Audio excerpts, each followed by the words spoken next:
শুরু হচ্ছে রেডিও তেহরানের বাংলা সংবাদ। ইরানের কারাগারে গুপ্তচর বৃত্তির অভিযোগে আটক সুইস নাগরিকের আত্মহত্যা। ফ্রান্সে ইরানের জন্য অবমাননাকর পোস্টারের বিরুদ্ধে তেহরানের তীব্র প্রতিবাদ। জোসেফ আউন লেবাননের প্রেসিডেন্ট নির্বাচিত, অভিনন্দন জানালো ইরান। লেবাননে 2 বছরের রাজনৈতিক অচলাবস্থার অবসান। সংস্কার পরিকল্পনা এগিয়ে নিয়ে আমরা বিদায় নেব, আদিলুর রহমান। নির্বাচনী সংস্কারের প্রথম ধাপ, আমির খসরু। এবং নন বায়োলজিক্যাল হবার মিথ্যা দাবির ব্যাপারে নরেন্দ্র মোদীর স্বীকারোক্তি।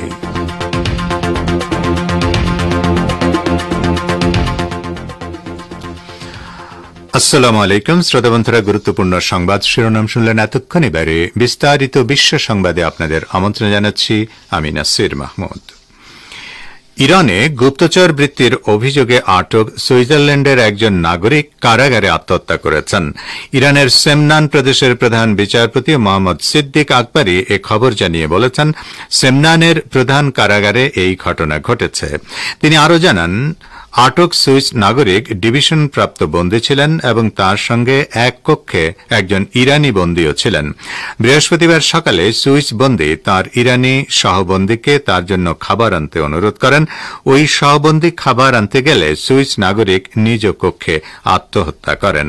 সুইস নাগরিক কিভাবে আত্মহত্যা করেছেন সে বিষয়ের প্রতি ইঙ্গিত না করে তিনি বলেন, জরুরি ভিত্তিতে ওই বিদেশি বন্দীকে চিকিৎসার জন্য নিয়ে যাওয়া হলেও তাকে বাঁচানোর চেষ্টা ব্যর্থ হয়েছে। বিচারপতি আকবরী বলেন, সকল আলামত পরীক্ষা করে বিচার বিভাগ নিশ্চিত হয়েছে যে আটক ব্যক্তি আত্মহত্যা করেছেন। ওদিকে সুইজারল্যান্ডের পররাষ্ট্র মন্ত্রণালয় ইরানে দেশটির এক নাগরিকের মৃত্যুর বিষয়টি নিশ্চিত করে একটি বিবৃতি দিয়েছেন। বিবৃতিতে বলা হয়েছে, এ বিষয়ে সুইস সরকার ইরানের সঙ্গে যোগাযোগ রক্ষা করছে। ফ্রান্সের একজন সিটি মেয়র ইরানের শীর্ষ নেতৃত্বের অবমাননা করে যে পোস্টার ছাপিয়েছিলেন তার তীব্র নিন্দা জানিয়েছে তেহরান। ইরানের পররাষ্ট্র মন্ত্রণালয় বলেছে, এর মাধ্যমে আন্তর্জাতিক রীতিনীতির চরম লঙ্ঘন করা হয়েছে। ইরানের পররাষ্ট্র মন্ত্রণালয়ের পশ্চিম ইউরোপ বিষয়ক মহাপরিচালক মাজিদ নিলি গতকাল ফ্রান্সের দক্ষিণাঞ্চলীয় বেজিয়ের শহরের মেয়রের তীব্র নিন্দা জানিয়ে বলেছেন, ওই সিটি কর্তৃপক্ষ ইরান ও এর শীর্ষ নেতৃত্বের অবমাননা করেছে। তিনি বলেন, এ ধরনের পদক্ষেপের মাধ্যমে আন্তর্জাতিক অঙ্গনে গ্রহণযোগ্য আইন ও রীতিনীতি লঙ্ঘন করা হয়েছে। সেই সঙ্গে এর মাধ্যমে সুস্পষ্টভাবে ঘৃণা ছড়ানোর চেষ্টা করা হয়েছে। তিনি বিশ্বের সকল দেশের পক্ষ থেকে অন্যান্য দেশের সংস্কৃতি ও ধর্মীয় মূল্যবোধ রক্ষা করার আহ্বান জানান। নীলি আরও বলেন, বিষয়টি নিয়ে ইরান কূটনৈতিক চ্যানেলে ফ্রান্স সরকারের কাছে তীব্র প্রতিবাদ জানিয়েছে। ইরানের পক্ষ থেকে প্রতিবাদ জানানোর পর বেজিয়ের শহর থেকে ওই অবমাননাকর পোস্টার সরিয়ে ফেলা হয়েছে বলে প্যারিস থেকে পাওয়া খবরে জানা গেছে। ইরানের পররাষ্ট্র মন্ত্রণালয়ের মহাপরিচালক মাজিদ নিলি বলেন, ভবিষ্যতে এ ধরনের উস্কানিমূলক ঘটনার পুনরাবৃত্তি রোধ করতে প্যারিস সরকারের দৃষ্টি আকর্ষণ করেছে তেহরান। লেবাননের পার্লামেন্ট 2 বছরের রাজনৈতিক অচলাবস্থার অবসান ঘটিয়ে দেশটির সেনাপ্রধান জোসেফ আউনকে নতুন প্রেসিডেন্ট হিসেবে নির্বাচিত করেছে। 128 আসন বিশিষ্ট সংসদে বৃহস্পতিবার 2 দফা ভোটাভুটিতে 99 ভোট পেয়ে আউন প্রেসিডেন্ট নির্বাচিত হন। এই ভোটাভুটির আগে গত 2 বছরে লেবাননের পার্লামেন্টে প্রেসিডেন্ট নির্বাচনের মোট 12টি প্রচেষ্টা ব্যর্থ হয়। 2022 সালের অক্টোবরে সাবেক প্রেসিডেন্ট মিশেল আউনের মেয়াদ শেষ হয়ে যাওয়ার পর থেকে লেবানন কার্যত প্রেসিডেন্টবিহীন অচলাবস্থায় ছিল। মিশেল আউনের সঙ্গে নবনির্বাচিত প্রেসিডেন্ট জোসেফ আউনের কোনো আত্মীয়তার সম্পর্ক নেই। লেবাননের সংবিধান অনুযায়ী একজন সুন্নি মুসলমান প্রেসিডেন্ট, একজন শিয়া মুসলমান পার্লামেন্ট স্পিকার ও একজন খ্রিস্টান দেশটির প্রেসিডেন্ট নির্বাচিত হবেন।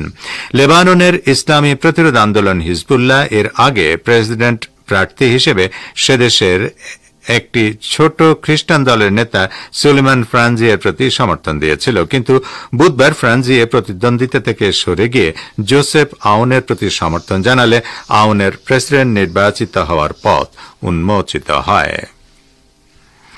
এদিকে লেবাননের নবনির্বাচিত প্রেসিডেন্ট জোসেফ আউনকে অভিনন্দন জানিয়েছে ইসলামী প্রজাতন্ত্র ইরান। তেহরান আশা প্রকাশ করে বলেছে, প্রেসিডেন্ট আউনের নেতৃত্বে লেবাননের উত্তরোত্তর সমৃদ্ধি হবে এবং তাঁর শাসনামলে তেহরানের সঙ্গে বৈরুতের সম্পর্ক আরও শক্তিশালী হবে। লেবাননের ইরান দূতাবাস বৃহস্পতিবার নিজের অফিসিয়াল এক্স পেজে দেওয়া এক পোস্টে তেহরানের এই অবস্থানের কথা জানায়। পোস্টে আশা প্রকাশ করা হয়, আগামী দিনগুলোতে সকল ক্ষেত্রে ভ্রাতৃপ্রতিম দুদেশের সম্পর্ক আরও শক্তিশালী হবে। আরবি ভাষায় প্রকাশিত পোস্টটিতে বলা হয়, বড় ধরনের সংখ্যাগরিষ্ঠতা পেয়ে জেনারেল জোসেফ আউনের প্রেসিডেন্ট নির্বাচিত হওয়ার ঘটনায় আমরা ভ্রাতৃপ্রতিম লেবাননের জনগণকে অভিনন্দন জানাচ্ছি। প্রেসিডেন্ট আউন পশ্চিম এশিয়া অঞ্চলে স্থিতিশীলতা প্রতিষ্ঠায় ভূমিকা রাখতে পারবেন বলেও ইরান দূতাবাস আশা প্রকাশ করেছে। এর আগে বৃহস্পতিবার লেবাননের পার্লামেন্ট 2 বছরের রাজনৈতিক অচলাবস্থার অবসান ঘটিয়ে দেশটির সেনাপ্রধান জোসেফ আউনকে নতুন প্রেসিডেন্ট হিসেবে নির্বাচিত করে। 128 আসন বিশিষ্ট সংসদে বৃহস্পতিবার 2 দফা ভোটাভুটিতে 99 ভোট পেয়ে আউন প্রেসিডেন্ট নির্বাচিত হন। আপনারা বিশ্ব সংবাদ শুনছেন রেডিও তেহরান থেকে। বাংলাদেশ, ভারত ও মধ্যপ্রাচ্যের শর্টে 25 মিটার ব্যান্ডে আর বিশ্বজুড়ে স্থায়ী কমিটির সদস্য আমির খসরু মাহমুদ চৌধুরী বলেছেন, নির্বাচনী সংস্কারের প্রথম ধাপ। তিনি বলেন, এটা দিয়ে শুরু করতে হবে সংস্কার এবং গণতন্ত্রের আন্দোলন। যে পরিবর্তনের প্রত্যাশা, সেটা গণতান্ত্রিক প্রক্রিয়ার মাধ্যমে হবে আগামী দিনে। অপরদিকে বিএনপির স্থায়ী কমিটির সদস্য নজরুল ইসলাম বলেছেন, জামায়াতের সঙ্গে এমন কোন দূরত্ব আসেনি। আজ সকালে সমমনা জোটের সঙ্গে বৈঠক শেষে গণমাধ্যম কর্মীদের প্রশ্নের জবাবে তিনি আরও বলেন, জামায়াতের সঙ্গে ফরমালি যুগপৎ আন্দোলনে আমরা ছিলাম না। ভারতের প্রধানমন্ত্রী নরেন্দ্র মোদী বললেন, আমিও মানুষ, ঈশ্বর নই। তবে লোকসভা ভোটের আগে তিনি বলেছিলেন, তার জন্ম জৈবিক প্রক্রিয়ায় নয়, তার শক্তির উৎস ঈশ্বর প্রদত্ত, ঈশ্বরের অংশ আছে তার মধ্যে। প্রধানমন্ত্রী নরেন্দ্র মোদীর সেই বক্তব্য নিয়ে তীব্র সমালোচনা হয়। বিরোধীরা মোদীকে নন বায়োলজিক্যাল প্রধানমন্ত্রী বলে কটাক্ষ করেন। এবার সেই মোদী বললেন, তিনিও সম্প্রতি শিল্পপতি জেরোধার অন্যতম কর্ণধার নিখিল কামাথের পডকাস্টে অংশ নিয়ে এসব কথা বলেন। তিনি বলেন, আমিও আর 5 জনের মতো সাধারণ মানুষ, কোনো ঈশ্বর নই। একটা ভাষণে অযাচিত মন্তব্য করেছিলাম, ভুল তো আমারও হয়, আমিও মানুষ। ঠিক কি প্রসঙ্গে প্রধানমন্ত্রী এই কথা বলেছেন সেটা স্পষ্ট নয়। তবে প্রধানমন্ত্রী নরেন্দ্র মোদীর এই মন্তব্যকে অনেকে লোকসভা ভোটের আগে তার করা মন্তব্যের সঙ্গে তুলনা করেছেন।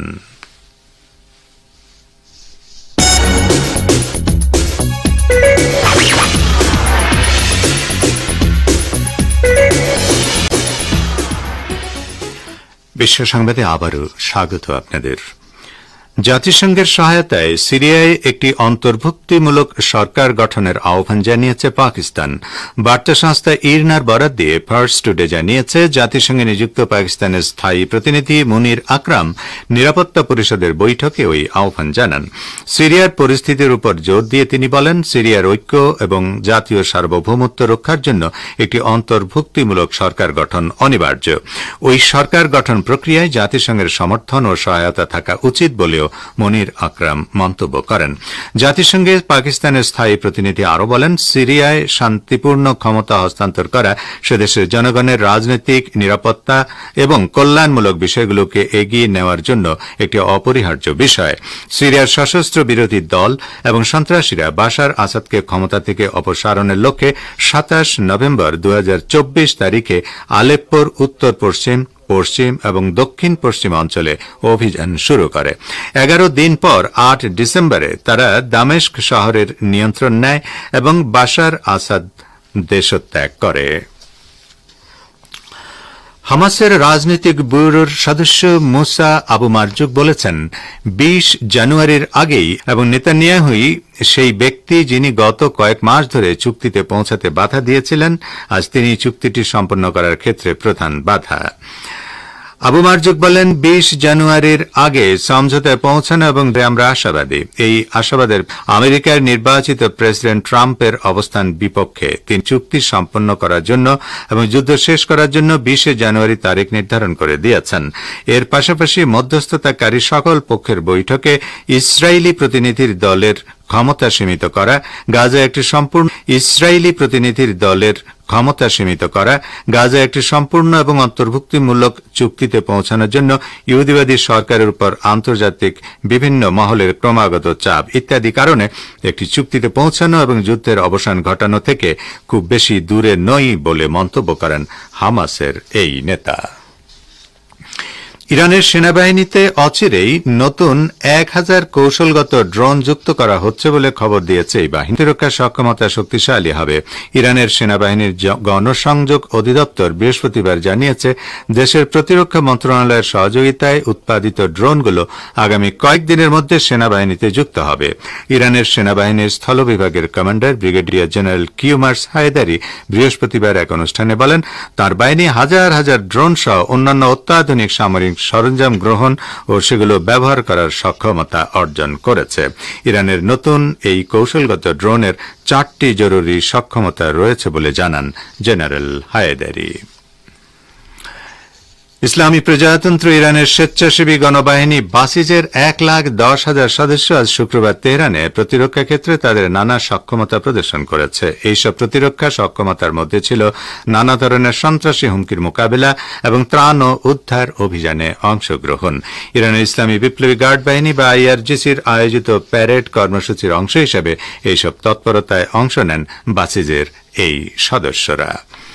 ইয়েমেনের হুতি আনসারুল্লাহ আন্দোলনের নেতা আব্দুল মালিক আল হুতি ইহুদিবাদী ইসরায়েলের বিরুদ্ধে তাঁর দেশের সশস্ত্র বাহিনীর সাম্প্রতিক হামলার ভূয়সী প্রশংসা করেছেন। তিনি বলেছেন, এসব হামলায় প্রমাণিত হয়েছে ইসরায়েলের পক্ষে ইয়েমেনের হাইপারসনিক বা শব্দের চেয়ে দ্রুত গতির ক্ষেপণাস্ত্র শনাক্ত বা গুলি করে ভূপাতিত করা সম্ভব নয়। তো শ্রোতা বন্ধুরা, আমাদের নিউজ ডেস্কে এই ছিল এখনকার মতো সর্বশেষ বিশ্ব সংবাদ। সঙ্গে থাকার জন্য আপনাদের অনেক অনেক ধন্যবাদ।